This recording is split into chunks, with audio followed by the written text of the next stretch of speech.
नमस्कार साथीहरू, IT expert च्यानलमा तपाईहरुलाई स्वागत छ। आज म फेरि एउटा नयाँ भिडियो लिएर आएको छु जुन चाहिँ एचटीएमएल सम्बन्धित रिलेटेड छ। आज हामी यस भिडियोमा सिक्ने छौं एचटीएमएल युज गरेर ओन्ली हामी एउटा लगइन फर्मको डिजाइन गर्न सक्छौं भन्ने बारेमा यस भिडियोमा हामी सिक्ने छौं। ओन्ली एचटीएमएल युज गरेर हामी एउटा लगइन फर्मको डिजाइन बनाउन सक्छौं विदाउट सीएसएस युज गरेर। अब कसरी युज गर्छौं भन्ने बारेमा यस भिडियोमा हामी सिक्ने छौं। र साथीहरू, यो भिडियो मन परेमा प्लिज लाइक शेयर कमेन्ट अवश्य गरिदिनु होला र नयाँ भिडियोको जानकारी छिट्टै लिनको लागि मेरो यो च्यानललाई सब्स्क्राइब गरी बेल आइकन घन्टीलाई अवश्य क्लिक गरिदिनु होला। हस् त साथीहरू, अब हामी चाहिँ यो भिडियोलाई स्टार्ट गरौँ। हामी ओन्ली एचटीएमएल युज गरेर लगइन फर्मको डिजाइन बनाउन सक्छौं। अब साथीहरू, हामी भिडियो चाहिँ स्टार्ट गरौँ। मैले सबभन्दा पहिले के गरेँ भनेदेखि नोटप्याड खोले। नोटप्याडमा एचटीएमएल को ट्याग हामीलाई लेख्नु पर्ने हुन्छ। हामी एचटीएमएल बाट बनाउने छौं। ल त साथीहरू, अब मैले स्टार्ट गरेँ भिडियो। सबभन्दा पहिले हाम्रो एक्सक्लेमेसन साइन र डट टाइप भन्ने हुन्छ। HTML5 को भर्सन हो हाम्रो डट टाइप HTML। अब HTML को यहाँ हाम्रो को ओपन हुन्छ, त्यसपछि हाम्रो क्लोज हुन्छ। HTML भित्र हाम्रो HTML को तल हेड भन्ने हुन्छ, अनि हेड को पनि क्लोज हुन्छ, अनि हेड भित्र चाहिँ एउटा हाम्रो टाइटल भन्ने हुन्छ। मैले टाइटल को पनि क्लोज गरे यही TITLE टाइटल भनेर। टाइटलमा हामी लगइन फर्म दिन्छौं। टाइटलमा हामी लगइन फर्म दिन्छौं। फर्म दिए अनि हेड को तल हाम्रो बडी चाहिँ स्टार्ट हुन्छ, अनि बडी को पनि क्लोज हुन्छ। म यो लगइन फर्म टेबलमा बनाउने छु। म यो फर्म चाहिँ टेबलमा बनाउँछु। टेबलमा बनाउँदाखेरि के हुन्छ भनेदेखि हाम्रो फर्म चाहिँ पुरै एकुरेट मिलेको हुन्छ र कुनै दायाँ बायाँ भएको हुँदैन। त्यही भएर म चाहिँ यो फर्म चाहिँ टेबलमा नै बनाउने छु र बनाइराखेको छु। टेबलमा नै बनाउँदै छु। टेबल र टेबलको क्लोज हुन्छ हाम्रो। अनि त्यसपछि टीआर मा ओपन गरे, अनि टीआर को पनि क्लोज गरे तल दिइसकेपछि अब म हेडमा नै बनाउने छु। टीएच र टीएच को क्लोज। यसमा सबभन्दा पहिले हामीले बनाउनु पर्ने कस्तो छ भनेदेखि म यसको लेआउट साथीहरुले हेराउने छु। हामी यस्तो बनाउँछौं। आउँदैछ साथीहरु। हामी यस्तो लगइन फर्म एउटा एचटीएमएल युज गरेर मात्र बनाउन सक्छौं र यसरी हामी यही लेआउट हेरेर हामी बनाउँछौं। अहिले मैले यसलाई यता गरे, अनि यसलाई चाहिँ लेफ्ट साइडमा गरे। सबभन्दा पहिले हाम्रो छ फोटो छ। हामीले सबभन्दा पहिले रोमा चाहिँ फोटो लिनु पर्ने हुन्छ। सबभन्दा पहिले मैले के गरे भनेदेखि यहाँ चाहिँ टीएच मा फोटो नै लिए। फोटो लिनको लागि आईएमजी ट्याग हुन्छ। आईएमजी अनि सोर्स फाइल। त्यसमा चाहिँ मेरो पिक्चरको नाम रहेछ, यहाँ डेस्कटपमा छ। यहाँ छ पिक्चरको नाम लोगो माई पिक भनेर छ। मैले यहाँ दिए लोगो माई पिक भनेर दिए। त्यसपछि यसको मैले हाइट विड्थ पनि तोकिदिए। हाइट दिए 70 70। त्यसपछि विड्थ पनि दिए। विड्थ पनि दिए कति दिए भनेदेखि यसको 80 दिए। ल साथीहरु, हामी 80 दियो। हाम्रो अब चाहिँ यो फर्स्ट रोमा के हुन्छ भनेदेखि मैले यसलाई सेभ गरे डेस्कटपमा। डेस्कटपमा मैले के गरे भनेदेखि लगइन फर्म भनेर सेभ गरे। लगइन फर्म भनेर डेस्कटपमा सेभ गरे। एचटीएमएल भनेर सेभ गरे। सेभ गरेर यसको हामी लेआउट एकपल्ट हेरिहालौं कस्तो आएको छ भनेर। ल यहाँ छ हाम्रो लगइन फर्म आएको। यसलाई ओपन गरे ब्राउजरमा। अहिले हाम्रो डिफल्ट एक्सप्लोरर हो। मैले इन्टरनेट एक्सप्लोररमै खोलेको छु। खुल्दैछ। अलिकति टाइम लाग्यो, ल्यापटप स्लो भएर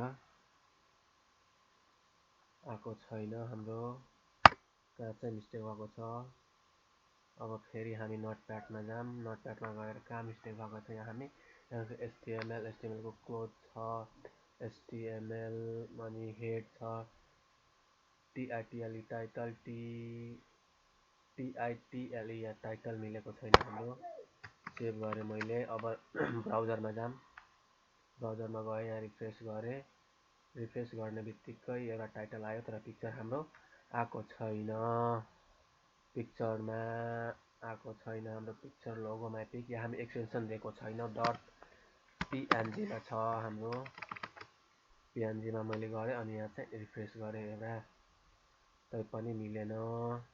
डट पिएनजी लोगोमा पिक, ओहो सरी, यहाँ पिकै भएको छैन हाम्रो।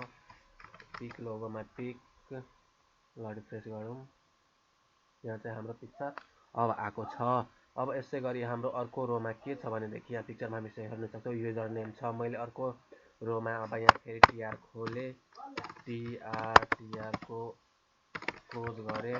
यसको भित्र युजर नेमको म एउटा रो बनाउँछु, टिएच, अनि टिएच को क्लोज गरेँ। अब यसमा चाहिँ युजर नेममा हामी युजर नेम बनाउने छौँ। त्यसपछि मैले यहाँ डाइरेक्ट युजर नेम दिएँ अनि कलन दिएँ एउटा।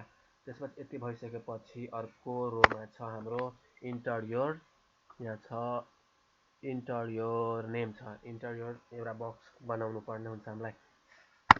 मैले टिआर दिएँ, टिआरको पनि तल क्लोज दिएँ। अब यति भइसकेपछि यसको भित्र टिएच अनि टिएचको पनि क्लोज भयो। अब यति भइसकेपछि हामी टेक्स्ट बक्स बनाउने छौँ। इनपुट गरेर इनपुट टाइप टेक्स्ट भनेर दियौँ। यसमा प्लेस होल्डर पनि हामी दिइहालौँ। प्लेस होल्डर छ हाम्रो enter your name, enter your name भनेर हाम्रो एउटा प्लेस होल्डर छ। त्यसै गरी यति भइसकेपछि फेरि एउटा पासवर्डको छ। हामीले पासवर्डको लागि बेग्लै रोमा लिनुपर्ने हुन्छ। फेरि टिआरको कोड अनि टिआरभित्र नै मैले दिएँ। टिआरमा के हुन्छ भनेदेखि हाम्रो बिग साइजमा आउँछ, बोल्ड भएर आउँछ, त्यही भएर मैले यसमै युज गरेँ। अनि एउटा इनपुट टाइप, त्यसपछि यसमा पासवर्ड दिउँ हामी। पासवर्ड हाम्रो सो हुँदैन, पासवर्ड सरी यहाँ भएको छैन। मैले अनि प्लेस होल्डर पनि लेखिदिएँ,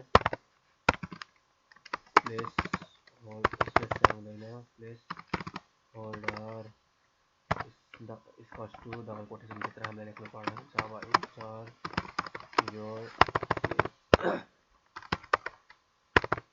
इन्टर योर पासवर्ड। यसमा चाहिँ नेमै छ, केही छैन। मैले पासवर्ड दिएँ। पासवर्ड दिइसकेपछि यति हाम्रो भयो। अब अर्कोमा के छ भनेदेखि यहाँ एउटा बटन बनाएको छ। मैले बटनको लागि पनि एउटा टिआर युज गरेँ, रो यहाँ गएर यसमा चाहिँ म एउटा बटन बनाउने छु। टिआरको क्लोज। अब यसमा हामी एउटा बटन बनाऊँ, इनपुट टाइप, त्यसपछि यसमा चाहिँ सबमिट लेखेँ मैले अहिले, सबमिट भनेर अनि भ्यालु दिनुपर्ने हुन्छ, जुन सो हुन्छ हाम्रो। भ्यालु होइन, भ्यालु दिए। भ्यालु हामी अब के दिन्छौँ भनेदेखि लगइन भनेर दिन्छौँ। लगइन यहाँ भएको छैन, लगइन सेभ गरेँ मैले। अब यति सेभ गरिसकेपछि मैले के गरेँ भने ब्राउजरमा गएँ। ब्राउजरमा यहाँ मैले रिफ्रेस गरेँ। रिफ्रेस गर्ने बित्तिकै हाम्रो यहाँ आएको छ, तर हामीलाई एउटा चाहिँ पासवर्ड भनेर त्यो आएको छैन। पासवर्डको लागि हामी बनाएकै छैनौँ। यहाँ मैले टिआर युज गरेँ, फेरि टिआरको तल क्लोज, फेरि टिएचमै मैले दिएँ। टिएचको यहाँ क्लोज भयो हाम्रो। अनि त्यसै गरी इनपुट टाइप